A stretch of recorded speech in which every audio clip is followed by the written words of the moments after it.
Hello, Scribblers. I'm Katie, the founder and CEO of the Scribblers Den, your online source for writing craft courses and writing community. Our guest today is the amazing Kat Hillis. Yay! Kat Hillis is the author of queer science fiction, fantasy, and mystery. When she's not writing, she's probably thinking about it or talking about it. She has been described as a jock whose sport is writing. I love that description. If she's procrastinating, she can be found drawing, reading, or binge watching TV shows. A lifelong narrative enthusiast, she loves all types of gaming, tabletop, RPGs, video games, board games. She lives in Alabama, where she enjoys the 2 weeks of tolerable weather a year. She's the co-author of the Dead and Breakfast series, so that's Dead and Breakfast and Summer Coven, and author of the forthcoming Necromancy and the Art of Hero Killing. Kat, thank you so much for joining us. Thanks for having me. I'm so excited to talk forever about writing. Okay, so I'm already gonna go off script really briefly because this is what I do sometimes. What is tolerable weather for you in Alabama? I'm dying to know. Um, so anything between like 55 and 75, but with Okay, this is the crucial part, the humidity lower than 60%. gotcha. Oh my gosh, that's So we're so. currently in like one tolerable day of our allotted 14 for the year. So it's So not even that's nice. consecutive. It's just like random. Yeah, it's not consecutive. Oh, It was 85 degrees a couple of days ago. oh my gosh. Yeah. Wow. But now Um, it's 70 and the humidity I think is like 30%. okay. There's a fire warning because it's not normally this low humidity. Right, right, right. Oh wow. Okay, well, fascinating. Good for you guys. I don't know if that's worse. I live like in a tornado-y area, so we actually had a tornado warning 2 nights ago for my city. But everything was good. Like there wasn't anything Yeah, major that happened. Nothing actually landed. It just stayed up in the sky. it's tornado-y here too Yeah, for yeah, many months out of the year. yeah. Gross. Stupid weather. All right. Back on topic then. So you have co-authored Dead and Breakfast and Summer Coven with Rosie Thor. You've got Necromancy and the Art of Hero Killing on the horizon. Can you just tell us a little bit about your publishing journey and how you came to be the writer that you are today? Yeah, so my journey started I was a kid. I wanted to be a comic book artist, or I thought I did. And I still draw today. I'm a hobbyist. But I didn't know this was before Google. This was back in the computer room days where your family had a computer room. Yes.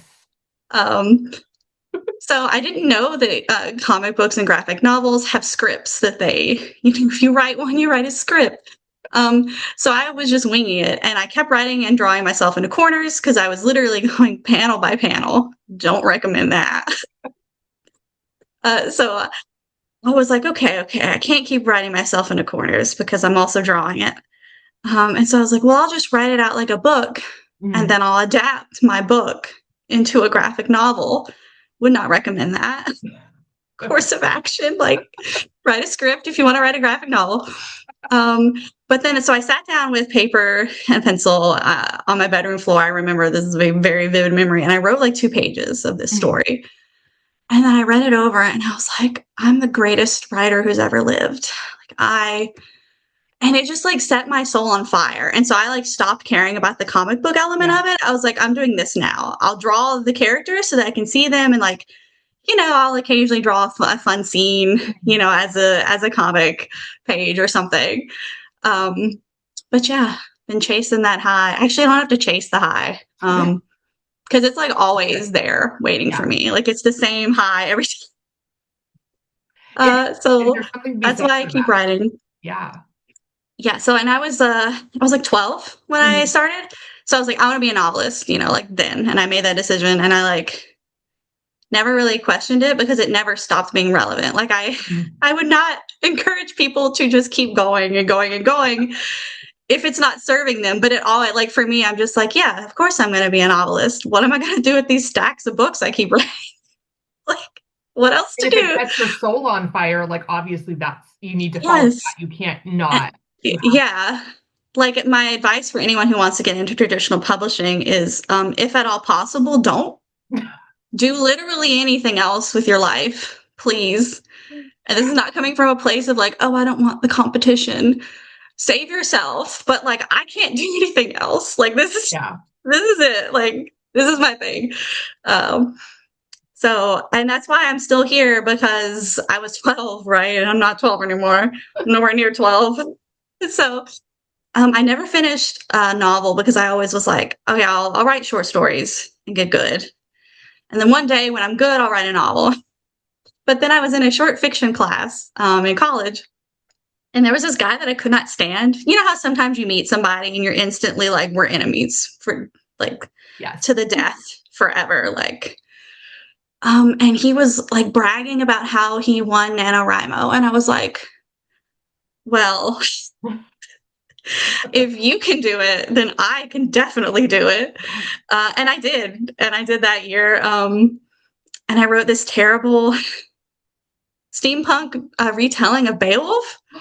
That sounds amazing. I would like to Yeah, it read was a lot of this. fun, and it like accidentally got like super homoerotic, which is really on brand for me, but I like didn't go into it intending that. Yeah. Um, but I was like, this book is just, I was just writing it to like write a bad first novel. It's like, yeah, just to prove that I could, proof of concept. And then I kept writing books, and then I, eventually started to query them. I Mhm. wrote a query for my second book, and then I looked at the query and I was like, this book is bad. Yeah. Oh So, no. yes. Because like At the sometimes query you have stage, to that's not when summarize you your want to decide that your book is bad.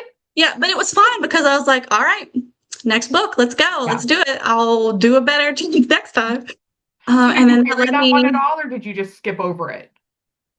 No, I didn't. I think I sent one query, but I didn't technically Interesting. really query it. I just Okay. sent it because I'd already written it.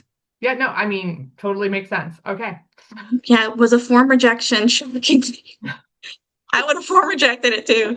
Um, and then, so I spent a long time writing novels and querying. And that led me to Twitter, which is like, it feels weird to say it now, rip Twitter. Yeah. But that's like changed my life because that's how I found out about the mentorship program Yes. that Rosie Thor was doing. And Rosie is like probably one of the greatest mentors to ever lived. Just like hands down. The That, way that yeah. they see like stories, like Mhm. I don't know, Yeah. just like unreal. Like Yeah, and they I can don't let never you get away aspire with to it. anything. They're like, no, that's you need to fix Yeah. that. And you're like, "Oh, And so they like, basically taught me how to think about story and think about plot and how to handle revisions because I'd never really, my revisions were like line editing kind of right. level, right? Like I wasn't thinking, and how, probably a lot of people who, when they first get started writing novels, when you write something, you kind of get locked into thinking, well, that's what happened. Yeah, and there's no alternatives. But it's like with Rosie, it's like you got to unlock the multiverse of this Mhm. story in your brain and like pick the best story that does like what you want it to do, and then also have a goal, like go into it like very purposeful. Like, what do I want to tell you? Like, what does a Yeah. story mean to me? What do I want it to be for the readers? What do I want to say? Um, so yeah, Rosie totally changed how I write. It like made me the writer I am today. Mhm. But then I still like that was in 2018 when Rosie became my mentor. I didn't sign with an agent until 2021. Okay. So I'd written, I think that was my 10th novel that I ended up signing with, Wow. 9 or 10. You lose track after a Yeah, while. you do. Um, and then I didn't sell anything. My agent is amazing, but despite her best efforts, I didn't sell a book until 2024. So it was like a really long, like people are like, oh, you only need one yes. That's a lie. You need like 70 yeses like in a row. And you Consecutive. just keep This having is to true. wait, keep having to wait. Yeah. Um, and so that's my journey. No, that's awesome. I think that's really good for like some of our listeners to hear because I feel like a lot of authors that I do talk to, they're like, okay, it was like my second or my third book, or I got my agent and then it sold. And here, like you had 10 different manuscripts that you've written and worked on, and you've done all that work. And that your agent is so awesome, and yet publishing was just like, no. Yeah, my manuscript was a middle grade, and that was right when the market collapsed. Yeah. So it's just sometimes you're like, oops, Yeah, and just the way I that write that adult. cycles through, because I remember I was Yeah. writing YA when like that kind of like all went down the tubes, and I'm like, okay, now what do I do? Because nobody wants YA anymore. Yeah, I write adult books now.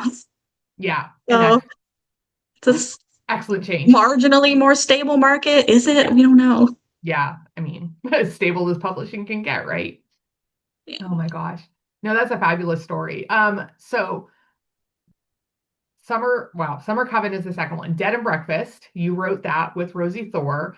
We had them on a few weeks ago and kind of got their perspective on co-authoring. Can you share your thoughts about the process and how it fits into your own writing style? So many co-authoring like thoughts. And you like Rosie's always great. Like I saw that interview and I was like, yeah, the whole time I was involved in that too. Like what um but actually Rosie was the second author that I've co-written a book Okay. with. I co-wrote one with Emily Gray, who you've also had on the channel. Yes, yes. Um, and that was the first one. And this was back in 2021. It was March 2021. So we were all very mentally stable, having a great normal one. Um, like I remember because I had my vaccine appointment for Mhm. the first COVID vaccine, but it was like weeks out, right? Because that's how it was back Oh then. yeah, it was rough. And so we wrote a book in 3 weeks, 21 days exactly.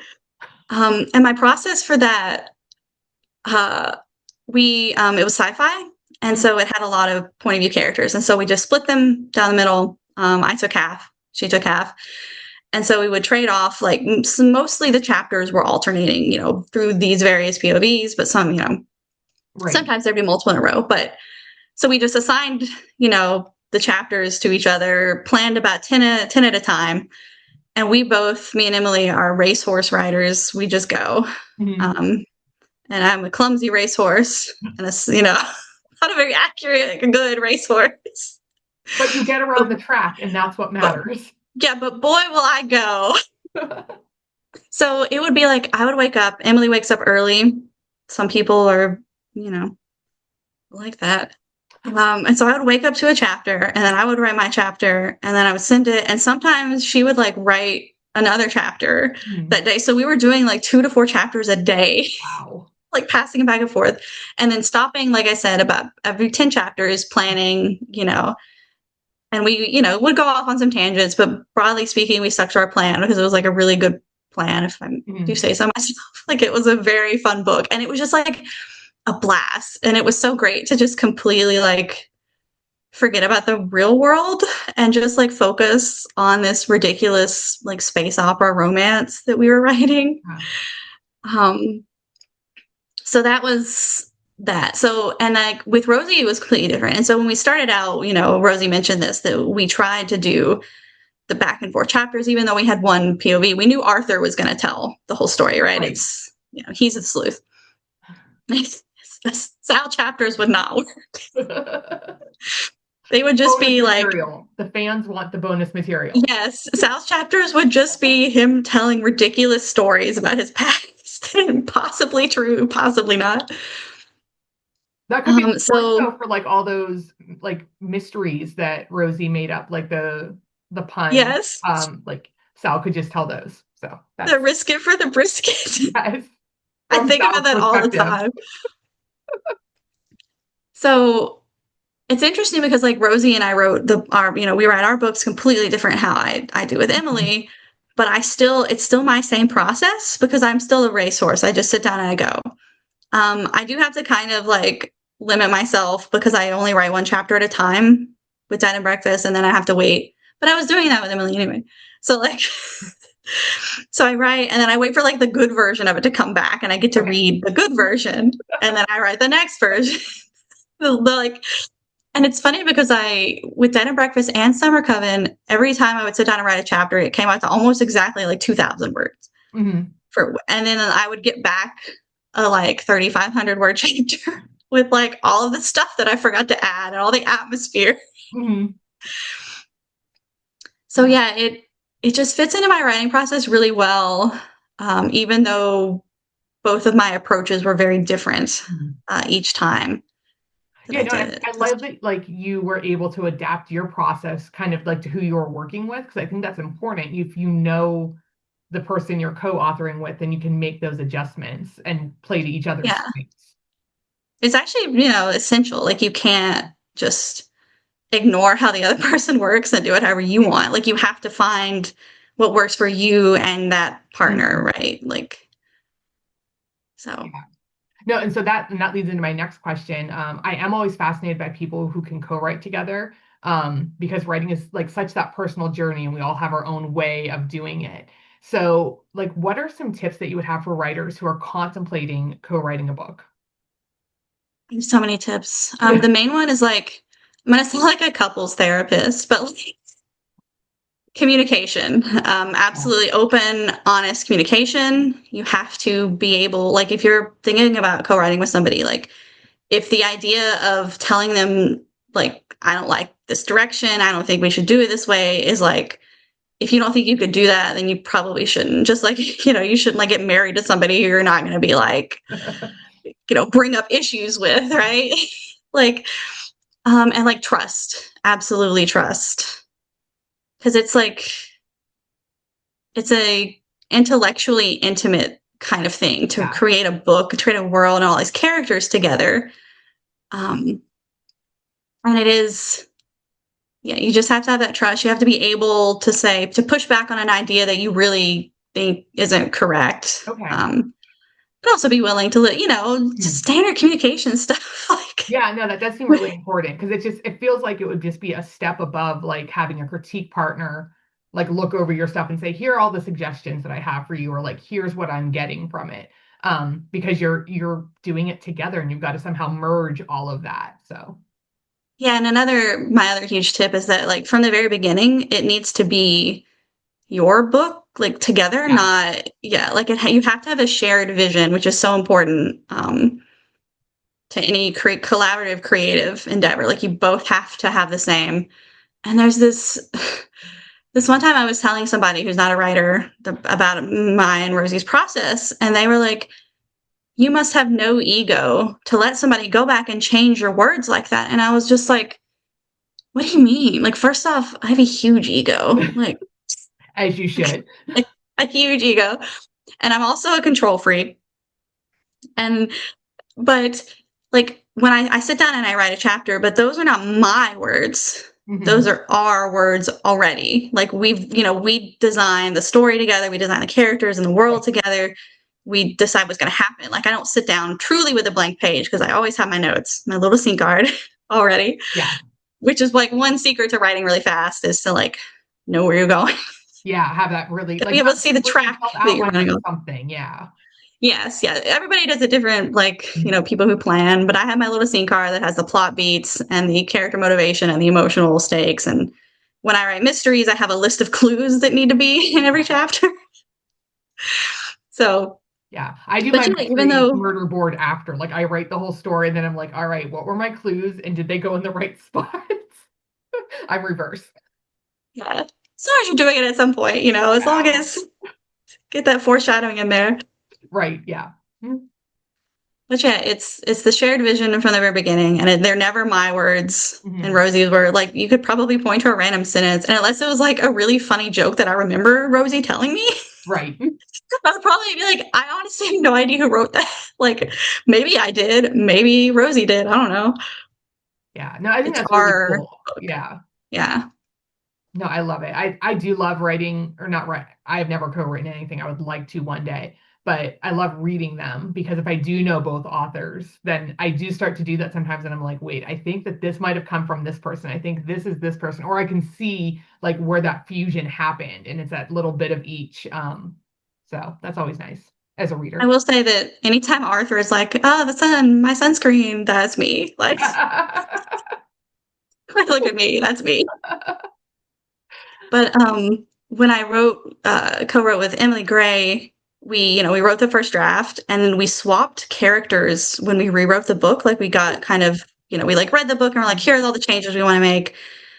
And so we just rewrote it and switched characters. And then people like have read it and been like, it sounds like one person wrote this because we Aw. just like the way that we did it, our process was like seamlessly like fusing our voices because if you've read anything of Emily's, like very different than me normally. Emily has the soul of a poet. I'm like, that doesn't make sense. I don't have the soul of a poet. Or One time concrete. in grade school, I had to write a haiku, and my teacher was like, "You did this wrong." And I was like, "How did I like, it's the same, it's the correct number of syllables. Yeah. What do you mean it's not a good?" Yeah, I don't think that sounds like a good teacher. I mean, speaking from Yeah, an I got educational viewpoint. a haiku rejected, even though it had the correct number of syllables Yeah, that's all you each need. line. It's a haiku. Yeah. Every single time. Yes. Um, so what is your writing process like? Like you've mentioned a couple things, like you have your scene cards, things like that, but can you just take us on like a brief journey from idea to finished product that's ready to hand over to your agent or an editor? So the short answer is no, I can't do a brief journey. I'll try Okay, to do like a medium medium, length beautiful. journey. I love it. So it always starts, like every trash fire, it starts with a spark.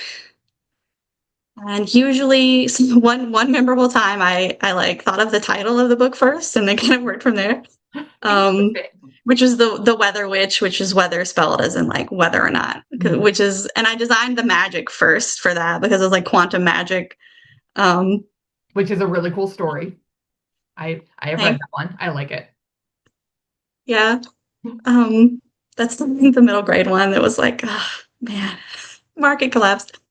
Usually it's like thing I want to explore, like a character dynamic, or I'm like, wouldn't it be funny if this, for necromancy or hero killing, I can say that I was like, I want to write a story about a really terrible villain, like not like pretend terrible, but like war Uh, crime terrible, who just sort of like ends up kind of responsible for a bunch of young adults and kind of takes them under his wing and, and then is like attached to them and is like, oh no. And so that's where that story starts and started. right. And then I kind of flesh out the characters. It's hard to say what order I do things in because I think of writing a novel, like the writing part and also the planning part, as like braiding a rope.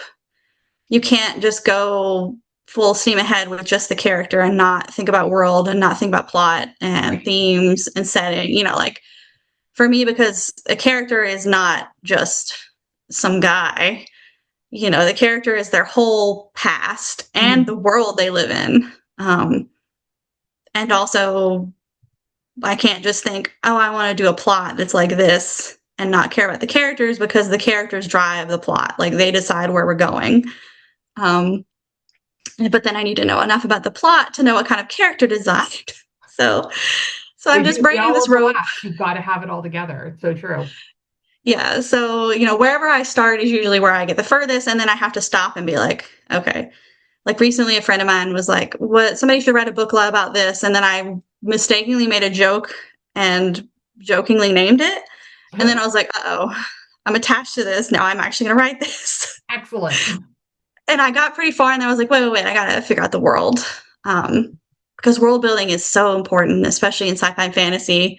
Yes. Um, you have to know what like people are not in a vacuum. And I have to know like what in their past messed them up Yes. The to wounds. like I figure out love how they're gonna. exploring the wounds. Yes, I'm a like I write funny books, but I'm also like I'm in there to I'm just like you're going in the torment nexus. Yes. Like characters are going in the torment nexus.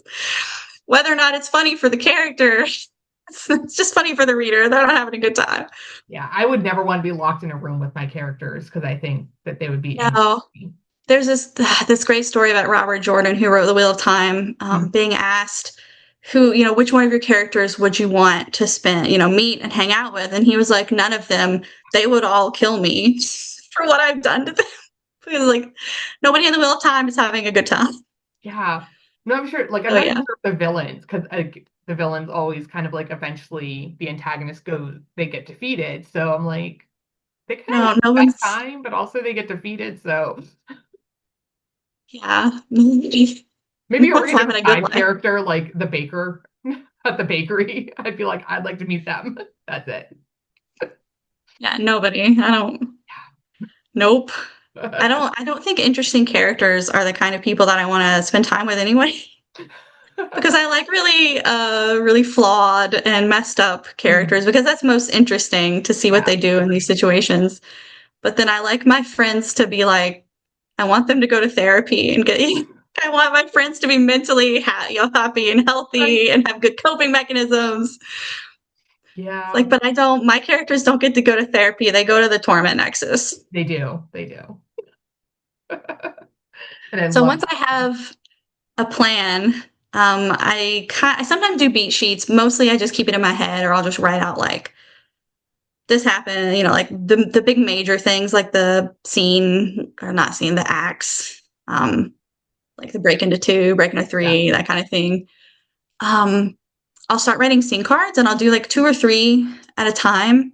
And I don't look too far ahead because I know that I'm going to meander because the story will always take me wherever it takes me, and like that's where the magic is. And then usually when I get to the end of Act One, I look at it and I'm like, we're rewriting this. We got to start. So oftentimes I'll have to start over. Necromancy, Art of Hero Killing. I think I got to chapter 3 and I kept like, no, this is wrong. And the setting was wrong. I had to like change the setting, which is again, like setting is character. Yes. So you have to get your world right. You have to have the setting correct within that world. Um, but generally, once I get started, I just go. And if I get majorly stuck, that's when I stop and I look back and I'm like, okay, I need to fix this. Often I will just write a note to myself as like retconning the first, what came before and Yeah. fixing it. Sometimes I'll get to the end and then be like, that was wrong. That happened for there's more than one book in the necromancy series. So then the second one, I was like, no, that was wrong. That was wrong. Got to do it again. Been there, done that. But then I revise it as good as I can, and then I send it to my much smarter friends, Hmm. and then I revise it again. And Rosie is one of those one of those much smarter friends. So I try to send my agent or editor like something that's not a complete trash fire anymore, something that's It's like been through like a coherent. couple rounds of revisions and some beta readers. Yeah. But I work fast, so some people don't have the luxury, and then also there's deadlines. But Right. you like if it's a personal, like if I'm writing it before it's sold, before I send it to my agent, I want it to be really good. I don't want her to come back and be like, "What happened?"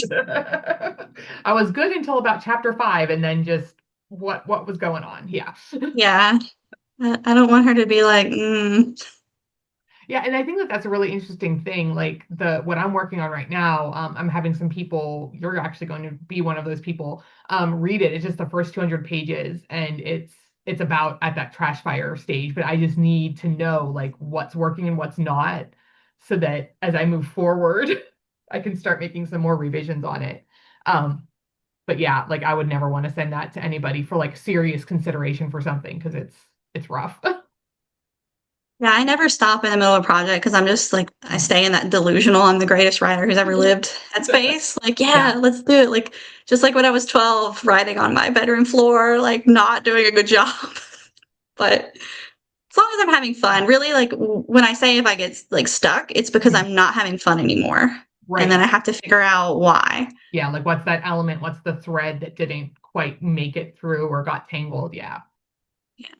Yeah. So there's this idea that there are only 7 plot archetypes that exist in literature. I'm sure that some old white dude made that up. First, do you agree or disagree with that statement? And second, do you have any tips for writers that can help make their plot stand out or offer fresh interpretations on like basic problems and situations? So I am going to answer this question, but first I have to tell a story. Excellent. Um, when I was in middle school, I had a crush on a boy because he was taller than me and he had long hair. I'm very tall. Taller than me was not a given in middle school. Um, and I guess we got to talking about writing, probably because I was writing in class because that's what I did all the time. And he was like, there's only 7 kinds of stories, and I had not yet. And I was like, oh, really? Tell me more. And then the lunch bell rang, and we went to lunch. And because I have like no game, I did not like sit with him at lunch and be like, so tell me about these stories. I just like dropped it. I kept hoping that he would like bring it back up again and that we would talk about these 7 types of stories, and never did. And again, this this was in the early aughts, so nobody had a cell phone, much less a smartphone. So this was not a pull out my phone and look it up situation. So to this day, I don't know the 7 archetypes of plot, and I don't want to know because it's kind of this little game that me and the universe are playing where nobody, like, I don't get to learn it because like Yeah. the lunch bell rings. And like I'm just, like I was waiting for my crush to bring it up again so we could have something to talk about, and that didn't happen. I hope wherever he is, he somehow sees this interview and is like, oh my gosh, and then contacts you and is like, let me tell you about this. I will hang up because I don't want. And so like when you you No. asking me this question is just the universe like lobbing this ball back into my court after like not 3 decades, 2 decades, more than Oh two my God. decades. So I'm just gonna pop it right back over. And so to answer your question, do I believe in this? Not really. I don't know what they are. I would say that they are probably far more useful for literary criticism than writing, I would think. I actually have a Okay. degree in literature, which just makes it even funnier that I don't know this. Like they gave me a degree. Well, I don't know I know like I know of this kind of like you do, and I have looked it up several times, but I couldn't tell you what they are. Like I'm having good trouble saying it. because So I don't want you and to I'm not tell. going to. I Yeah. will keep that secret. I will take it to my grave. Yes. Nobody tell me. Nobody tell me. Um, but I think that if they help you, if you're looking at a story for like thinking, what do I want to write? Oh, I want to write this kind of story. Like I want to write number 6 of 7. Then Yeah. that's great if it's helpful. But I am glad that I did not get told this by a cute long-haired boy in middle school that I had to write one of these kinds of stories because I would have believed it Right. because like I was young enough to just believe what the experts say. Um, Without really analyzing it. And so I think that probably, sure, I'm probably writing some of these archetypes, but I don't think about it like that. So if it's helpful to you, then yes, it's real. If it's not helpful, and it's not real, it's fake, and you can do whatever you want forever. I Um, love that advice. but the second part of your question was about Fresh how to make these interpretations. plots, Yeah. Yeah. Just like how do stand you, out. yeah. So that is an interesting question, and that's like important. And I do have tips. And Hmm. my main tip for this is to just like just be like a really weird freak about what you like, and just like lean into it. Like if you're really into a specific hobby, if you Hmm. like specific kinds of characters or world building, like just get really really specific and go and interesting and let your characters be weird, Yeah. off-putting, like people, because those are the people that are fascinating that you just want to like study under a microscope, and you're like, why are they like this? And then when you finally learn why they're like this, you're like, oh, Yes. And it's it like, makes so let's see much what they sense. do next. Yeah. So I write mystery and I write romance, and those are the two that people are always like, oh, they're so formulaic.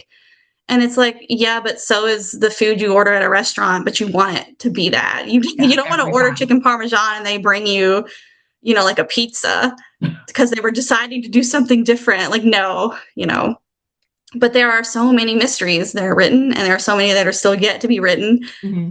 And, you can do so much interesting. And like, what is the most, like, what I love the most about Den and Breakfast is, of course, the characters because they're just so weird and ridiculous. Like, Sal is Yeah. just so fun to write. And like, Arthur and Sal together is just such a great dynamic. They do have a good dynamic. So, like, to make these, even something as like boring as like a mystery plot structure or a romance plot structure where the reader comes in and they know broadly how it's going to end. They know they're going to solve the mystery, and then the romance, and they know they're going to get together. But it's just like you create such a like journey that people want to go on Yes. by making your characters and your world just like you gotta like put like what you're really into the book so that you can read a book and you can tell when the author was having a lot of fun, Agreed. right? Like, Yeah. so, or just like getting really weird. Like, the Locked Tomb is an excellent example of this. Like, this is not like a funny, necessarily like a funny book. It's like very dark. Um, but you can tell that it's just like they're all like weird little freaks, and you're like, Yeah. yeah, let's go.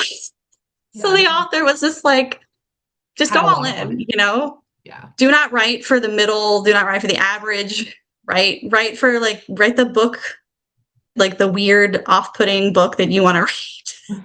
It's like, that's my advice for how to stand out. It's just like, have fun and be yourself, which sounds trite, but But I think that's so true because I know I've started to like lean into that more with my own writing. Like, I keep a list now. Like, these are just the things that I love, and I actually have a spreadsheet of like tropes and like random things that happen, and I just keep at like that, and I add to it. And then I go in and I'm like, well, this is kind of boring. Like, I don't like this chapter. Like, what's going on? I'll just go look at that spreadsheet and be like, oh, I could do that. And then I get really excited because now I'm putting in something that I love. So that totally makes sense. Yeah. and this is what makes memorable books that people keep Yes. coming back to. Exactly. So, do you have any favorite plot elements that you like to work into all of your stories or other elements, plot, Uh, character, tropes? Yeah, like plot is it's kind of interesting because like I said, I write a lot of mysteries and a lot of romance, and even when I'm writing more fantasy or sci-fi genre, I put mystery and romance in them. Yeah. So plot wise, those are the things that I love. But like the themes and motifs, oh yeah, like I always Yes. keep coming back. Like it's pretty obvious. Like Den and Breakfast is about vampires. Mhm. Necromancy and the Art of Hero Killing is about a necromancer and someone who is constantly being reborn. So I love these themes of like death and undeath Yeah. and like rebirth, because basically like I'm having a really good time on balance being alive and I don't want to die. Like, oh, people are like, oh, I wouldn't want to be a vampire, it'd be so sad. Like, no, it wouldn't. Get a hobby. Yeah. It would be So fun. many hobbies So like, yeah, I would want to live forever. Like, even if I was cursed to never see the sun or whatever, like I'd go outside anyway. Come on. with this. Like, be serious. Like, you mean? It's like, oh, you have to drink blood. Whatever, man. It's fine. It's literally fine. Like, I'll take immortality, right? So I tend to write a lot about these things and like characters who are immortal or for whatever reason, or who like death magic is interesting. I've actually written 3 different systems of necromancy, Ooh. um, not in just in the one book, but just I keep writing books about necromancers. Eventually, my agent is going to be like, "You need to stop." But No, um, give us all of them. Publishing. Get these books. puns, definitely puns. Something that shows up in basically everything. I can't resist a good pun, and sometimes I just walk right into them, and I'm like, "Yeah, we're keeping that." That's always a good feeling. Yeah. So those are the things I come back to over and over. With romance, do you have like a favorite romance trope? Are you like an enemies to lovers, like second chance, one Yeah, bed? I love enemies to lovers to enemies Yeah. to lover. Like I love that. I love forced proximity, including the Oh, only one bed. Like I mean, if there's some number of beds, no, there aren't. Something no, happened to those other beds. Sometimes there's just one blanket, and yes. sometimes you're stuck in a snowstorm and you got to huddle for warmth, right? Like, I love that. I love forcing characters into their own kind of torment nexus. It's Yes, like yeah, because they're a so romance. unhappy and they're like, no, not that person. And then 10 minutes later, they're like, wait, yes, this person. Yeah, I'm not going to tell them. I do love that too. yeah. So that kind of thing Hmm. is again, I just keep coming back, and I love enemies to lovers because it's like the tension is delicious anyway, but the idea of like somebody knowing the worst of you first Hmm. and still like liking what they see, Yes. right? Like it's just so interesting to like have that truly like enemies to lovers. I also love like rivals to lovers too, but I really love I keep talking about necromancy and the art of hero killing. I'm sorry, but like that's like enemies, like trying to kill each other. Yeah. Um, that's my favorite is when they're legit trying to kill each other. No, agreed. And I think it's hard to, I think, to do a really good enemies to lovers. I think most of the things that are kind of billed as that are more of like rivals. And I'm okay with that. Again, So yeah, I love rivals to yeah, lovers.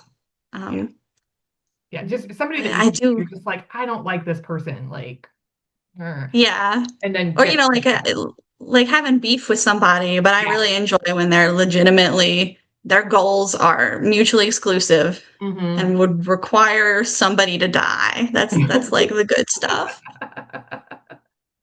What about comedies? Yeah, I love it. I love it. So one of the other things that you do is you also love helping people to tweak their query letters. Can you share any tips or tricks that you have for writing a query letter that would make or encourage, I guess, not make an agent, but encourage an agent to request your book? Yeah, I'm gonna give an example. I'm gonna pitch a book badly, and then I'll talk about why, but should be obvious. Um, so the book is about some career academics who are contracted by a corporation to consult on a project, and they are brought in to do a safety audit of a facility to give a report to shareholders to assuage their fears about investing in this project. Yeah. This is my favorite book, and it was made into the greatest movie ever made. Do you know? I'm trying to think. But I feel like I should know it, and I don't. It's Jurassic Park. Oh my God. They're Yeah. there to do a safety audit Yeah. of Jurassic Park, You're right. and it's not a safe place, and It that's is why the not. book is good. It is not a safe place. So my advice is do not pitch your book like that. And people, I've read thousands of query letters. Mm, Literally, people will so often pitch their book like that because they're afraid of getting into too many details, because that's another line. It's a line you have to walk. Because they don't, especially with sci-fi and fantasy, they're afraid to throw too many specific terms at an agent and yeah. confuse them. But you've got to get in. You've got to let me know it's a paleontologist going to a dinosaur theme park, because come on, right? Like, Yeah. Like right there, you're just like, it's wait, I am great. interested. Yeah. And they're there to make sure it's safe, and it's not safe. Like the dinosaurs are already loose when, in the book, they are already escaped when they get to the island. They just don't Yeah. know about it. And then, of course, Dennis Nedry's betrayal makes everything very, very bad for them specifically. Um, just why you should pay your contractors really well. There's a lot of Um, lessons to be learned in this story. yes, many things. Don't make dinosaurs, and pay your contractors what they deserve. Yeah. So when you're writing your query letter, don't academics, they're paleontologists. They're not going to a facility, they're going to a theme park and off the coast of Costa Rica. Yeah. Like, with fantasy and sci-fi, if you have like really far future sci-fi, you can have a lot of terms. Don't use a term that you would have to define it. Um, but say it in the most, I hate to use this, but it's true, buzzword Yeah. way, like, and because it's like that's what's going to hook people. Nobody wants to read that book that I described about academics doing a safety audit for shareholders, but that's literally the plot of Jurassic Park. It is. Like, yeah, they do the safety audit and then they go home, right? Like, most of them go home. The shareholders are not happy. No, they're So think about what's specific about your characters. Like, oftentimes a job title is like pretty good to do. Like, are they an assassin? Are they right. whatever? Like, again, I always think about like sci-fi fantasy, but like, like with Dead and Breakfast, they're not just vampires. They're vampires who run a B&B, which Yes. is a different than just like, you're not picturing Lestat anymore. No. One would hope. No. And I do love like the cover, especially for Summer Coven. Like they're just on that bike together, and I'm like, that is Yes, that's what the book is. I The love cover that. artist just knocked it out of the park with Yeah. both covers, Yeah, like because that's a that's book that them. like just based off of the cover alone, I'd be like, yes, I'm reading that. If I Yeah, didn't and know it anything else about it. yes. So, and that's why in the pitch for Summer Coven, they mentioned the bed and breakfast. They Yeah. mentioned that they're married, which is important. So yeah, be specific. Pull out these details that make people like sit up and lean forward. Yeah. And almost Um, like some of the more unusual ones, like what separates it, not just like an assassin, yes. like this is an assassin who only takes orders from frogs. I don't know. Yes. I I'm kind actually of read like, recently.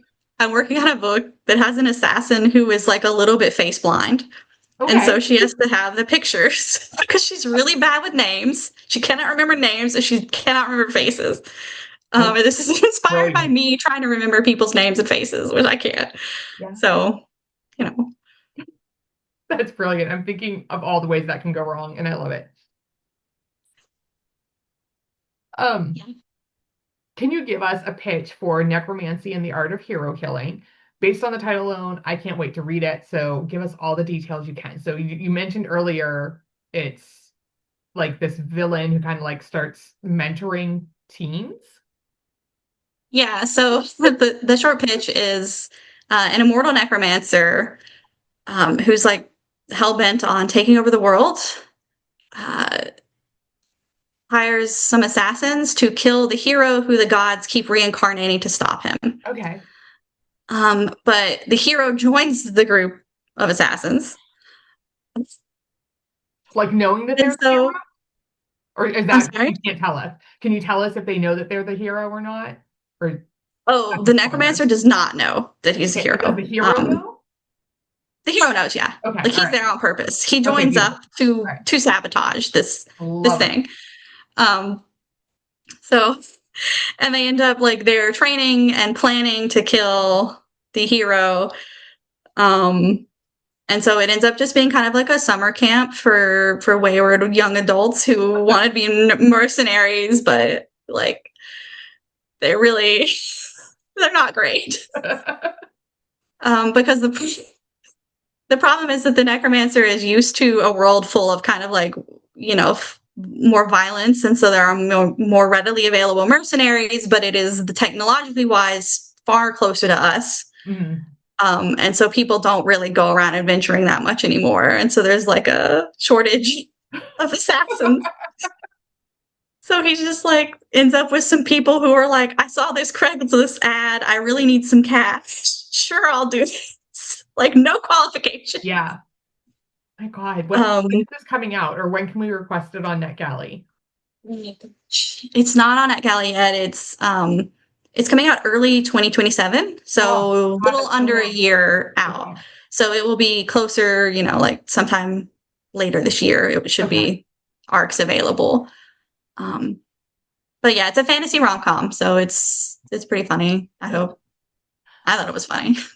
You know, just like I love it. Just the whole like the title, everything you just said, I'm 100% on board. I love an assassin. I love all stories about assassins, and I'm here for it. So count me in. It's all just like very bad at being assassins. So And that almost makes it better because sometimes like the perfect assassin, like that's old. Like I, I will still like it. I will read it, but also like give me something new and fresh like this. it's like they're all in they're either late teens or early 20s, so Yeah. they're not great at their jobs. No. They're not. Like no prefrontal cortex development. Yeah, it's bad.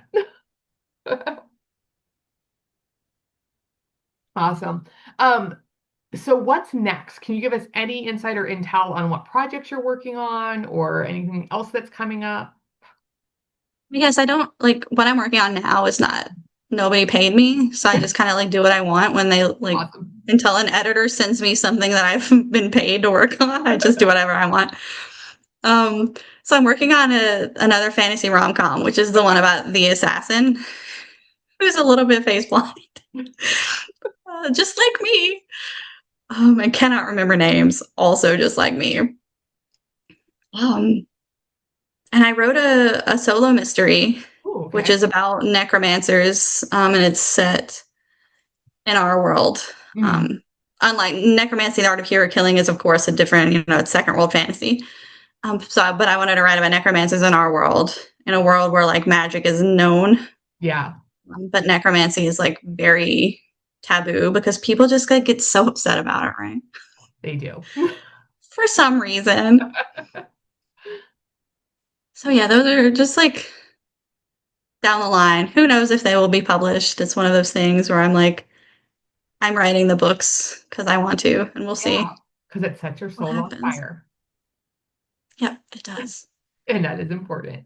No, I love this. I'm very excited for all of these, and I have no weight in the publishing world, but please, publishing, like I would like to add these to my shelf. I will buy them. You have a guaranteed market. Do your thing. Are you ready for your lightning round questions? Yes. All right. So, one, what is your favorite form of potato? Um, I do think the potatoes were meant to be cut up and deep fried. So fries. Do you have That's a the specific ultimate. fry? Like curly, waffle, Um, choose Not like, really. I any of think them? no. I think my beautiful wife potato is good in any shape. True, Um, true. Okay, all right. Two, if you could interview anyone in the world, who would it be? I'm the author of the infamous fan fiction, My Immortal. What's your number one question? Do you have a question that like you're dying to ask them? I don't know who this person is, so Well, like nobody knows that. right. First Well, off, I that's the mean, one thing. Um, Honestly, just like the thought process. Like I would want to know definitively, like what was your purpose in this? Like I assume it's satire, but I can never be truly sure, right? right. You can never truly know the author's intent unless they tell you. That's so true. And as somebody like you have your degree in literature, I teach English language arts, and I'm always like, so what does the author mean here? And I'm like, oh, I hate this because I do want them to think about the book, but at the same time, I'm like, we have no idea what this author was thinking. Like, blue shirt, A just more blue interesting shirt. question is like, what do you think the author Yes. was thinking, and Yeah. why do you think that? That's Yeah. where obviously I love literary criticism, right? I got a degree in it, Yeah. but that's where the really juicy stuff is. Yeah. Like, why do you think that that's what they think? Kind of a thing. Yeah, Yeah. Agreed. All right. Three. If you were traveling, would you stay at Arthur and Sal's bed and breakfast? absolutely. Arthur is a really good cook, and Okay. I would absolutely trick Sal into biting me. And I think I could do it. I think he'd be really easy to manipulate. I would have to get Arthur out of the way. I would probably be Yeah. like, "Oh, I forgot to put on my comment card. I'm vegan. You need to go out and get me some vegan sausages for breakfast." And that's how I would lure Arthur away. And that's I the love plan. that you already have this all planned out. You're just like, here's what's going to happen. Yes. And then I would trick Sal. Yes. Beautiful. Beautiful. And then you could like open up like a second location and run that. Franchise. That's how I would get Sal. I'd be like, "Come on, don't you want an assistant so you don't have to work so much? Come on." Yeah, you could totally do it. I believe in you. Follow your dreams, Kat. All right, number four. What are you reading right now that we should all add to our own TBRs? So everything I'm reading right now is like a beta read. But I very recently finished Immortal Game by Alison Saft, which Hmm, is just fantastic. yeah. It is about a chess grandmaster who goes to the fairy realm to try to win a chess tournament to save her sister from the fairy king, who she has to beat in the chess tournament to Mhm. get like the one wish. And it's just like I don't care about chess and I don't care about fairies, but this book made me care about both. Like Fascinating. That's a as good I book. was reading it, I know how to play chess and I'm always just kind of like, all right, but I got it. Like I Yeah. understood. Like the book makes you see the beauty in it. So Yeah, no, I love that when you can have a book where you're like not really interested in kind of like those core things, but then all of a sudden you're like, you know what? Chess is kind of fascinating. I like this. Like I'd like to learn and more. yeah, this goes back to my advice about how to make something stand out, right? Because Yeah. like fairy stories, there's so many, Hmm. but Allison is very clearly super into chess. And that's what makes this book truly shine. It's Yeah. like the love for chess that you can feel in every page. Hmm. Yeah, no, I think that's a really great way, like a great example to go back to all that, tie it all in. All right, so we're going to add that to our TBRs. Anything else that you would like to share with us? I don't know. I didn't know there was going to be like an open. Well, I mean, if you want, Um, I would like to rant about world building as please. promised. Oh my God, Shortly, I please won't do do. 45 minutes. Okay. But this is Okay. another thing of like, if you want to build a plot that stands out. I talked a Yeah. lot about characters and weird little freaks, and I think I stand by that. But I think your world needs to be a weird little freak too, Yes. because setting is character. I mean, it's like a cliche, but like it's true. And then sometimes I'm like, why isn't this scene working? And I'm like, well, did you check on that character? Is the character Yeah. right? Like, is the scene correct? Um, and I just, especially with sci-fi and fantasy, actually mostly fantasy, but sometimes sci-fi, people can tend to get a little reliant on generic Mm. fantasy settings. And I think this is a huge missed opportunity. Um, Even if your culture is going to be mostly like European based or kind of just Yeah. like fantasy America or something, like whatever your own culture is, like don't just rely on Lord of the Rings and D&D, please. Um, like think about it. The way I world build is I world build from the core of a planet out. Okay. Though again, I say don't be lazy, but then I'm just like copying notes from Earth because like typically if a planet has life on it, it's going to need a magnetosphere to protect from solar radiation just blasting everything off of the planet constantly and killing everything. Like we would not be, no life would be on this planet without Earth's magnetosphere. But I also decide if I want plate tectonics or not in a world because that definitely affects things. That's I built worlds fascinating. I've with, never thought about any of this for any of the worlds I've created. I'm just like, but it's like I have built worlds that do not have plate tectonics, and so any geographical features are the result of like impact, right? But I love it. I love plate tectonics. I love a mountain range. It's great views. so again, you follow So your heart, like doing what you love. yeah, and then I think about the continents. How many are there? How are they Mhm. drifting? How the evolution of life, the evolution of like cultures Yeah. across necromancy and the art of hero killing is one continent. So there was always lots and lots of trade between places, Mhm. and they never really invented countries. I never really talk about this in the book, but I'm going to talk about it now because I can.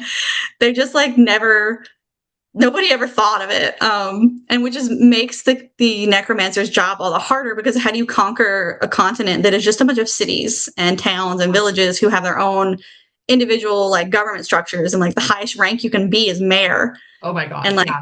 you can't, and people are just, the culture is like, what do you mean you're going to tell somebody two cities over what to do? You don't know what their life is like. My God. Like you Yeah. I can't, can't even imagine. yeah, Yeah. you could control some, like, why are you controlling somebody's life who you don't even live in the city? Like, what are you saying? Um, and so I think about the continents. I think about how many moons, any other like features. Hmm. Again, I keep talking about necromancy, but that world has 8 moons and a My God. planetary ring that is visible from the surface. So you can see it Wow. most of the time. Yeah, like just in the sky, because I thought it would be pretty. Uh, Yeah. Yeah. but it Sometimes like just for an it, aesthetic reason, totally counts. yes, I put it there for aesthetic reasons, and then I was like, okay, now how do these people feel about this in the sky? Like, Yeah. what do they think it is? Like how people make fun of the fact that the Milky Way is called that. Hmm. Um, but used to be you could see the Milky Way outside every night, like, and that's why it is named the Milky Way because Right. people were like, they weren't like, this is the spiral galaxy we live in. They were like, that's the Milky Way in the sky. Yep. Yeah. It I mean, looks like totally. milk spilled all over the sky. Yeah. Yeah. And now we can't see Um, it because of all of our light. So, oh, yeah. Oh, but yeah, so when you're world building, like think, I love to build cultures that have a long, long history, and mhm. I love ruins and things, and like empires rise and they fall and they rise and they fall. Yeah. And so obviously necromancy and the art of hero killing, he's been alive for a long time and he's been responsible for some of the falls of empires. Broadly speaking, an empire. He's got a good Um, resume. yeah. So, but he never could quite manage to take over the world. Um, so yeah. So I think about the plot and what I want, right? Because like no countries means it's harder for people to accept a ruler who is not like literally their mayor, who like lives, in the city that they live in. Um, and I always think about how they get their mail. This is crucial. Yes. I too often read a book and I'm like, but how do they get the mail? And where do they pay their taxes? Who do they pay their taxes to? Who's maintaining these roads? Those are questions I think of. I never think of like plate tectonics or even moons. Like there's been a couple times I'm like, oh, what if I had two moons? And I'm like, I feel like I would have to figure out science, and I'm not doing it, so I don't. Yeah, with the moons, I was like, this would affect tidal forces and Yeah. the ocean patterns, and so they have like a high tide festival where the Oh, moons align such that like the ocean is higher yeah. than the rest of the year. Stuff like that. Just I didn't do really a lot of math for that. I was just like, this is cool aesthetically, and I want to do this. Yeah. But No. yes, like, look at who's paving the roads. What crops do they Mhm. have? How's trade? What level of Yeah. technology? And if you just automatically default to medieval, why? Like, Hmm. why? Yeah, there's like so many little things you can do with that and just Yeah, there are many other eras. And again, this is like a Lord of the Rings D&D situation where people just kind of think of this as the default and they never really step back and ask themselves. So if you're building a fantasy world, please, do you need medieval technology? What if you want to go Bronze Age with it? Like, get a little fun? Or what if you want to go like more Victorian? In necromancy, they have cell phones. They're just not called that. And hmm they're magic. They are run off magic, but they have basically smartphones. And this is a recent invention and it has changed how their culture is. And the necromancer is like, what is this? I don't know what this technology is. I don't like it. Yeah.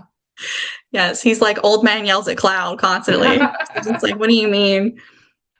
These youths. Yes. So there's a lot of fun stuff you can do, even like while keeping within the sort of like European type setting, even if you wanted to. Like, you don't have to just do D&D if you don't want to. Yeah, I think it's safe to go off the rails in a couple places and just see what happens. And sci-fi has the problem, except with like Star Wars or Star Trek, and it's Right. like you can pick something else.